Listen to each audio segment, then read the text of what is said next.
નમસ્કાર, હું છું પાર્થ ગેલ્હોર અને તમે જોઈ રહ્યા છો ગુજરાત પ્રવાસી ન્યૂઝ। દાહોદ જિલ્લાના છાણિયણ ગામે જીઆઈડીસી રદ કરવાની માંગને લઈને આદિવાસી ખેડૂત આગેવાન મુકેશભાઈ એસ ડાંગીની અધ્યક્ષતામાં ખેડૂતો અને આગેવાનોની મહત્વપૂર્ણ બેઠક યોજાઈ હતી। બેઠકમાં આગામી દિવસોમાં આંદોલનને વધુ મજબૂત બનાવવા માટેની રણનીતિ ઘડવામાં આવી। બેઠકમાં નિર્ણય લેવાયો કે 13 ઓગસ્ટે દાહોદ ખાતે GIDC, Delhi Mumbai corridor highway, domestic airport, નવી રેલવે લાઇન અને દહેગામ કુશલગઢ 4 લેન સહિત 5 પ્રોજેક્ટના અસરગ્રસ્ત ખેડૂતોની વિશાળ જાહેરસભા અને રેલી યોજાશે। ત્યારબાદ જિલ્લા કલેક્ટરને આખરી અલ્ટિમેટમ સાથે આવેદનપત્ર આપવામાં આવશે। ખેડૂત આગેવાનોએ ચેતવણી આપી છે કે જો 17 ઓગસ્ટ સુધી યોગ્ય નિર્ણય નહીં લેવાય તો 18 ઓગસ્ટથી કલેક્ટર કચેરી બહાર અનિશ્ચિત મુદતનું ધરણું શરૂ કરવામાં આવશે। તેમજ જરૂર પડશે તો આમરણ ઉપવાસ પણ કરવામાં આવશે। બેઠકમાં મોટી સંખ્યામાં ખેડૂતો અને વિવિધ આગેવાનો ઉપસ્થિત રહ્યા હતા।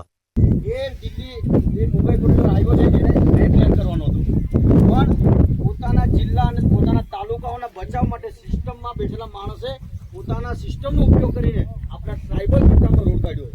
એટલે ફલાણો જો છે સાંભળતો આવે અને મનકી દે અને એટલે ભેગા ન થતા એટલે પેલા આ કોરિડોર હાઈવેની લડાઈ આ અમારી હાથે છે, બધા લડવાવાળા પોલીસ સ્ટેશનો ફેરવ્યા પણ અમે આજ સુધી ડગ્યા નથી। 9 વર્ષથી લડાઈ લડી રહ્યા પણ આપણી અંદર જ એક એવો સડો છે કે કાલ ઉઠી નહીં કરે આ તો પહેલા તેમ વાત ઉડાડે તે બીજું સારું કરે એ લોકો આપણી જ સમજાગીરી કરીને જાય સાહેબ ફલાણા નાઈન મિલતો ને એટલે જો લડાઈ બંધ થાય। દિલ્હી બોમ્બે કોરિડોર હાઈવે નીકળ્યો તે વખત 34 ગામની લડાઈ આપણે ચાલુ કરી, પછી આપણને બેનિફિટ મળે એવું હતું કેમ કે પેલી વાર કોળીપુર અને પટેલોને હરિજનોને એવા હતા અને આપણો ઝાલોદ તાલુકો એવો હતો કે ટોટલ આદિવાસી હતા। એને લીધે ગયા વર્ષે ને એક વર્ષે આગલા વર્ષે હાઈકોર્ટમાં આપણે અગ્રવાલ એ ઝાલોદના ખેડૂતો જમીનને બદલે જમીન આવે। હવે સરકાર એમ કે મારી પાસે જમીન નથી એટલે ગોળ કરે આથી ચોવીસ જાન્યુઆરી આપણે કેમ દાખલ કે કોટડા હુકમ અંતર્ગત અમને જમીનને બદલે જમીન આલો એટલે આમુંજી વળતર મળ્યું છે કે રોડની જમીન તો નહીં દીધી એ વળતર મળ્યું છે એનું ડબલ વળતર અમારે 2 વર્ષ થઈ ગયા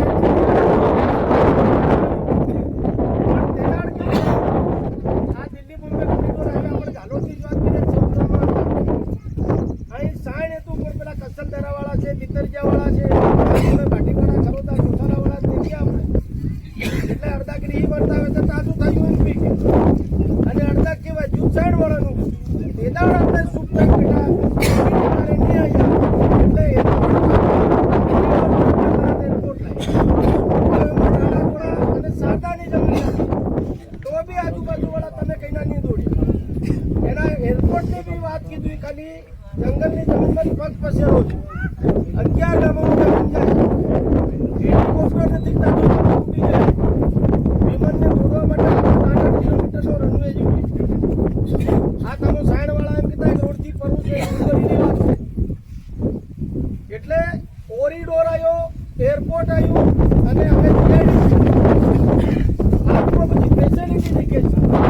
કોરિડોર કાં થાય કે આપણે થઈ 3 રાજ્યોની બોર્ડર પડે એટલે આપણને નામ દોરવાની નીકળ્યું છે પણ લગભગ ગુજરાતમાં એરપોર્ટ પડે તો આ નામ એવું પડ્યું અને તેના સારું ઉદ્યોગપતિને ઉદ્યોગો નાખવા માટે આકર્ષવા માટે આ લોકો જીઆઈડીસી હવે માલ સામાન વિમાન કે રકમ તે લઈ જ આવેલા છે પણ કાચો પાકો માલ લઈ જવા સારું પાછા નવી રેલવે લાયા। એ કેમ આપણે કોઈકનું જાતું હોય એટલે પહેલી તો આપણી નીતિ એવી છે કે પેલો આગળ નહીં વધવો જોઈએ એ નીચો પડે તાજુ આપણા બિલની નીતિ છે એટલે આ બધી યોજના આવી આપણે દાડે મેં જાણ્યું કે દાડે અમારે મરણ થઈ ગયું છે પેલા બોડા ડુંગર તળાવમાં માણસ સમાજનો પડી મરી ગયો એટલે લાઠીચાર્જ થતા અમે નહોતા આવી શકીએ પણ તમારામાંથી જેવા અમુક માણસો હતા કે પોલીસ સાથે મળીને આ લોકોને અમુક માર ખવડાવવાનું કામ બે પકડવાનું કામ બી તમારા સાઈડ છાટકા દચલદરાવાળા જ કર્યું છે ભાઈ। આ વાત ખોટી વાત મને કહો, સાચી વાત છે, સાચી વાત। એક ગામમાં એકતા નહીં હોય જો આપણું એમ કીધે કે દિલમાં એકતા લાગે, એકતા આવે ખરી? આજે તમને ગણી આલું 11 ગામોની જમીન જાય એરપોર્ટની, 14 ગામોની જાય કોરિડોરની, પેલા કાળી ટુમાં 9 ગામની ગઈ, માસણમાં 11 ગામની ગઈ. આ જીઆઈડીસીમાં હમણાં ચાલો તમે ગણવા તો 2 ગ્રામ પંચાયત છે. તમે હું સમજો 60 હેક્ટરમાં થવાનું જીઆઈડીસીમાં સમજો છો? 570 હેક્ટર જમીન તમારી જવાના છે. 2 ગામની થાય ને 100 ને લગભગ 100 કે 21 એટલી થાય છે, 121 હેક્ટર. આજે તમારી સરકારી 2 ગામોની નંબર છે, કુલ 570 હેક્ટર લેવાના છે.